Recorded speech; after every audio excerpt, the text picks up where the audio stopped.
ये हमारे पास हाउस की कल की प्रोसीडिंग है।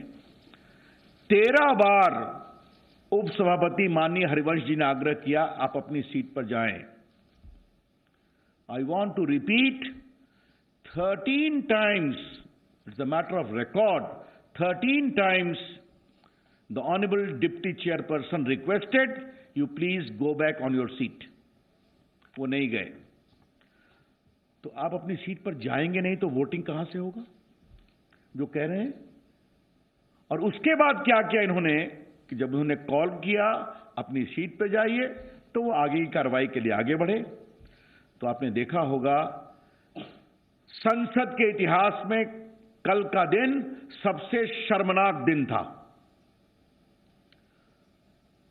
माइक तोड़ी गई, माइक का तार निकाल दिया गया और ऐसे लोग जो अपने पार्टी के दल के नेता हैं उन्होंने रूल बुक फाड़ दिया। ऐसे सज्जन जो 10 साल तक यूपीए के मंत्री रहे हैं वो पोडियम पर आ गए और लगा कि डिप्टी चेयरपर्सन पर तो अब अटैक ही होगा। अगर मार्शल नहीं बचाते तो ये सारे वीडियो फुटेज में हैं उपसभापति के ऊपर फिजिकल चोट की भी आशंका क्लियर थी।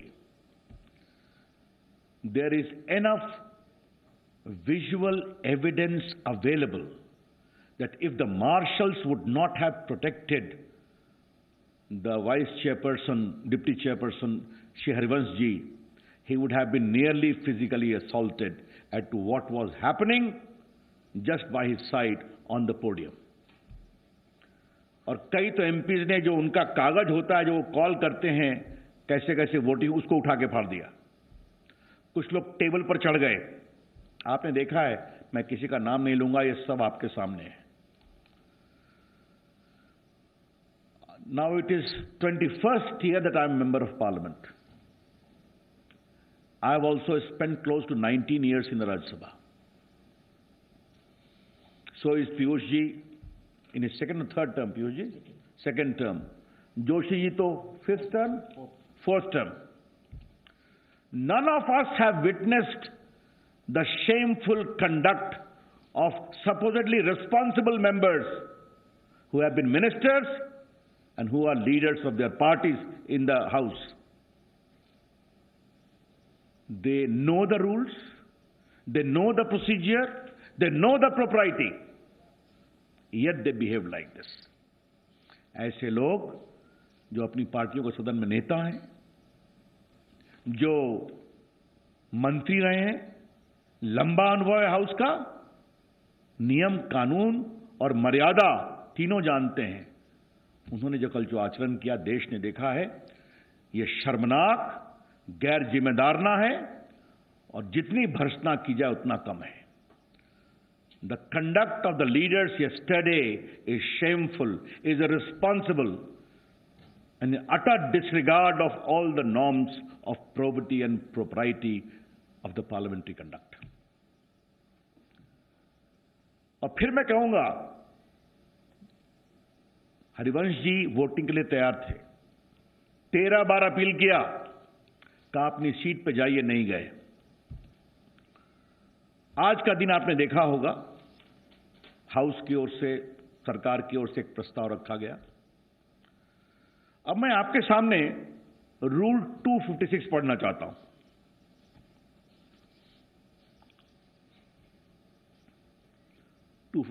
Suspension of a member. If a member so named by chairman, he shall forthwith put the question on a motion being made, no amendment, adjournment or debate being allowed, that the member be suspended from the service of the council for a period not exceeding the remainder of the session, provided that the council made any time on a motion being made, resolve that such position be terminated. अब clause 3 important है. A member suspended under this rule shall forthwith quit the precincts of the council. क्या मतलब है? अगर किसी member को reminder of the house के लिए सस्पेंड करने का प्रस्ताव होता है, इस पर न बहस होगी न अमेंडमेंट होगा, और प्रस्ताव के पारित होने के बाद सीधा उस मेंबर को आदेश मानने की कानूनी बाध्यता है कि उसको हाउस से बाहर चले जाना है। आज क्या हुआ आपने देखा होगा, वो वरिष्ठ लोग हाउस में खड़े हैं, चिल्ला रहे हैं, कह रहे हैं जब तक एलओपी नहीं बोलेंगे हम नहीं जाएंगे। क्या मतलब है इसका? कल भी आपने सदन का माहौल बनाया और आज भी आप वही कर रहे हैं। कल आपने डिप्टी चेयरपर्सन के साथ जो किया, आज आप चेयरमैन के आदेश की अवहेलना कर रहे हैं। तो you will not follow the norms, you will not follow the rules, you will not follow the मर्यादा ऑफ प्रोप्राइटी, और आप डेमोक्रेसी की बात करते हैं। यह कितना उचित है?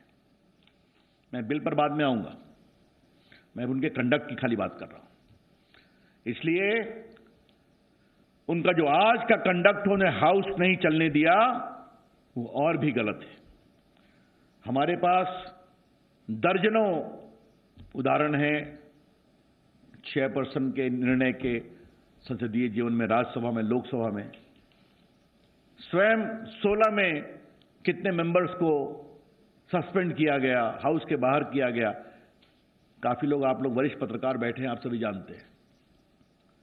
लेकिन आज तो बार बार चेयरमैन के द्वारा यह कहे जाने पर कि यू हैव बीन सस्पेंडेड, आप हाउस से बाहर जाएं, उनकी बात भी नहीं मानी गई। कोई भी चेयर पर हो, उसकी बात तो माननी पड़ेगी। और राज्यसभा का चेयरपर्सन भारत का उपराष्ट्रपति भी होता है, ये पता है ना, हम सभी जानते हैं। और 3 बार आज उन्होंने कहा you better withdraw, you better withdraw. और ये तथाकथित वरिष्ठ लोग ये डेमोक्रेसी की बात करते हैं, उनका आचरण कल क्या हुआ है, आज क्या हुआ है, ये आपके सामने स्पष्ट है। और एक बात आज हम आपको बहुत स्पष्ट तरीके से बताना चाहते हैं, हमारे पास राज्यसभा में क्लियर बहुमत है। कल जितने मेंबर्स थे उपस्थित, उसमें 110 हमारे साथ क्लियर थे और खिलाफ में सिर्फ 72 थे। Present in the house yesterday, Rajya Sabha. On behalf of the government we would like to reiterate, the honorable parliamentary affairs minister is sitting here, that the government had a clear majority yesterday. 110 present members were clearly supporting the bill and only 72 were opposed. Therefore, we have a decisive majority yesterday. कल हमारा बहुत ही प्रामाणिक बहुमत था इस bill पर। Voting होती, आप जाते अपने स्थान पर, हाउस शांत होता, आपकी हार निश्चित थी। तो वो सदन की मर्यादा और सदन की परंपरा के पक्ष में नहीं थे। उनका एजेंडा था कि हम इस हाउस को ये बिल पास ही नहीं करने देंगे।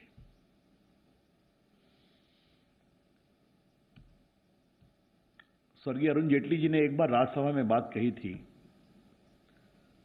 tyranny of the minority, minority का तानाशाही। क्या है वो? माई वे और हाईवे। जो हम कहते हैं मानो, वरना हम अपने रास्ते चलेंगे। नियम, कानून, परंपरा, मर्यादा, सबकी धज्जियां उड़ाएंगे। लोकतंत्र की बात वो करते हैं। लोकतंत्र का एक शब्द है, लोकशाही लोकलाज से चलती है। लोकतंत्र लोकलाज से चलता है। और आप कोई मर्यादा का पालन नहीं करेंगे, आप नियमों का पालन नहीं करेंगे, आप रूल्स को नहीं फॉलो करेंगे, आप माइक तोड़ेंगे, आप उस सभापति के ऊपर एक प्रकार से हमला करने की कोशिश करेंगे। अगर मार्शल नहीं आता तो परेशानी बढ़ती ही बढ़ती। आप मार्शल के ऊपर हमला करेंगे, आप आज उपराष्ट्रपति कम चेयरमैन की बात नहीं मानेंगे, और फिर आप लोकतंत्र की दुहाई देंगे। ये तो नहीं चलेगा ना। मित्रों, मैं आज के इस बिल के बारे में 2-3 टिप्पणी कर रहे हैं, उसके पहले मुझे एक बात और कहनी है। हरिवंश जी सिर्फ उपसभापति नहीं है, हरिवंश जी इस देश के बहुत माने हुए बुद्धिजीवी हैं, बहुत बड़े लेखक हैं, बहुत बड़े संपादक रहे हैं। मैं उनको जानता हूं, कितने बड़े विद्वान हैं वो। और भारत का नाम उन्होंने भारत में ही नहीं, दुनिया में भी बहुत स्थापित किया है उपसभापति के रूप में। वो मेरे प्रांत बिहार से एमपी और आते हैं, और हम सबों को बहुत दुख लगा है जिस तरह से उनके साथ शर्मनाक आचरण हुआ है। बिहार के लोग हरिवंश जी का बहुत सम्मान करते हैं, और जिस तरह से अब तो टीवी पर सब दिखाई पड़ता है, मुझे खबर मिली है, और मैं भी बिहार से आता हूं, और मैं भी अपने प्रांत के लोगों की भावनाओं के साथ हूं। हरिवंश जी उसी गांव से आते हैं जो लोकनायक जयप्रकाश जी का जन्मस्थान रहा है, और मैं जेपी के आंदोलन का एक सेनानी रहा हूं जब मैं विद्यार्थी परिषद में काम करता था। तो ऐसे विद्वान, ऐसे प्रामाणिक, ऐसे आदरणीय उपसभापति के साथ इस तरह की बदसलूकी की गई यस्टरडे, और कांग्रेस पार्टी और आरजेडी और विपक्ष के लोग उसको प्रोत्साहित कर रहे थे उत्तेजना के साथ। An eminent Indian who hails from Bihar, who has made a mark not only in the country but the globe, was being humiliated, and Congress party and RJD both were encouraging it in the most unabashed manner. Bihar की जनता इसका जवाब देगी, ये हम कहना चाहते हैं, देश भी देगा। ये नहीं चलेगा कि एक विद्वान व्यक्ति, और मैं आज प्रहलाद जी मुझे आप अनुमति दें, जिस तरह की शालीनता का परिचय दिया हरिवंश जी ने, मैं उसका बहुत अभिनंदन करना चाहता हूं। आप सबने टीवी पर देखा है, एक बार भी न वो घबराए न उत्तेजित हुए। उन्होंने ये भी नहीं कहा कि मार्शल आके हमें बचाओ। बहुत शांत भाव से उन्होंने इतनी बड़े अपने अपमान को सहा है।